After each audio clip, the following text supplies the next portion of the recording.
শীতকালে বাঁধাকপির পরোটা হবে না এটা ভাবাই যায় না, তাই চটজলদি বানিয়ে ফেললাম বাঁধাকপির পরোটা। এবার আপনাদের সাথে শেয়ার করি কিভাবে আমি রেসিপিটা করেছি।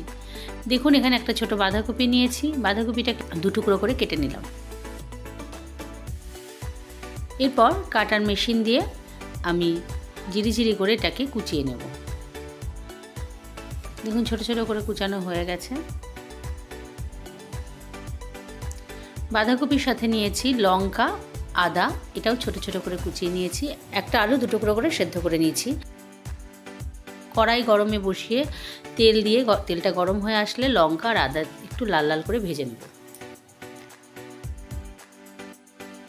এরপর আমি কুচনো বাঁধাকপিগুলো এর মধ্যে দিয়ে দিচ্ছি।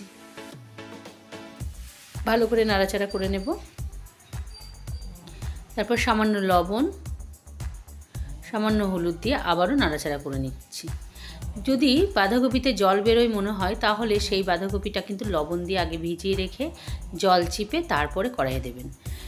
দেখুন, বাঁধাকপিটা একটু ভাজা ভাজা হয়ে আসলে এই সেদ্ধ আলুটা আমি হাত দিয়ে ভেঙে দিয়ে দিচ্ছি। এরপর ভালো করে আলুগুলো বাঁধাকপির সাথে মিশিয়ে নিচ্ছি। সামান্য একটু তেল দিয়ে আবার একটু ভাজা ভাজা করছি।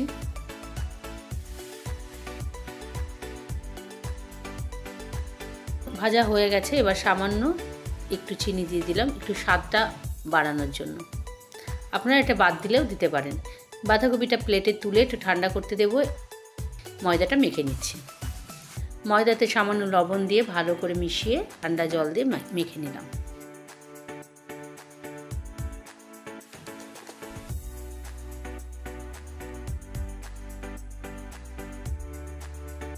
ময়দাটা এমনভাবে মাখতে হবে যাতে বেশি শক্ত বা বেশি নরম না হয়। এরপর থালা দিয়ে ঢেকে এটা 10 মিনিট সেট হতে দেব। 10 মিনিট পর আমি লিচিটা কেটে নিচ্ছি। লিচিটা আপনাদের ইচ্ছা মতো আপনারা কাটবেন। এখানে আমি এরকম সাইজের লিচি কেটে নিচ্ছি। এইভাবে সমস্ত লিচিগুলো আমি কেটে নেব। দেখুন, লিচিগুলো কাটা হয়ে গেছে।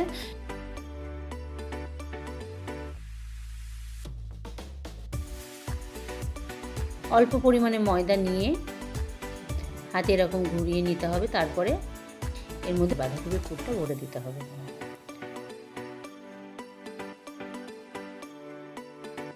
তারপরে হাত দিয়ে চেপে মুখটাকে এভাবে বন্ধ করে দিতে হবে।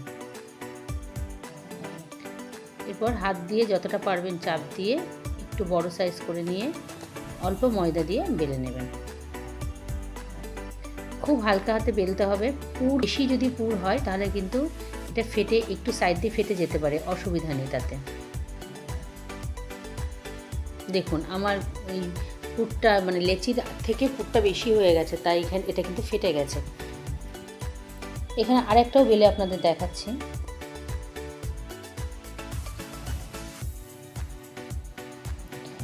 দেখুন, এইভাবে মুখটা আটকে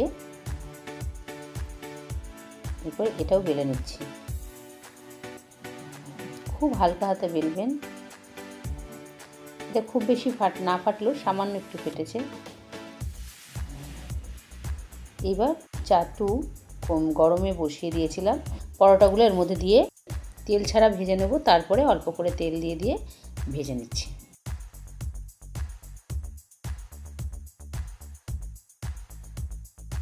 আমি যেভাবে করছি এভাবে করে খেয়ে দেখুন, দারুণ লাগবে। দেখুন, ভাজাটা হয়ে গেছে, এটা নামিয়ে নেব। এইভাবে আমি আরেকটাও পরোটা ভেজে নিয়েছি। আমি এখানে একটা বাদামের চাটনি আর একটা টমেটো চাটনি দিয়ে আমি এটা সার্ভ করেছি। আপনারা যেভাবে ইচ্ছা সেভাবে এটাকে খেতে পারেন, তবে চাটনির সাথে থাকলে বেশি টেস্টি লাগে এটা খেতে। এবার দেখুন কতটা পুর ভরে রয়েছে এটার মধ্যে।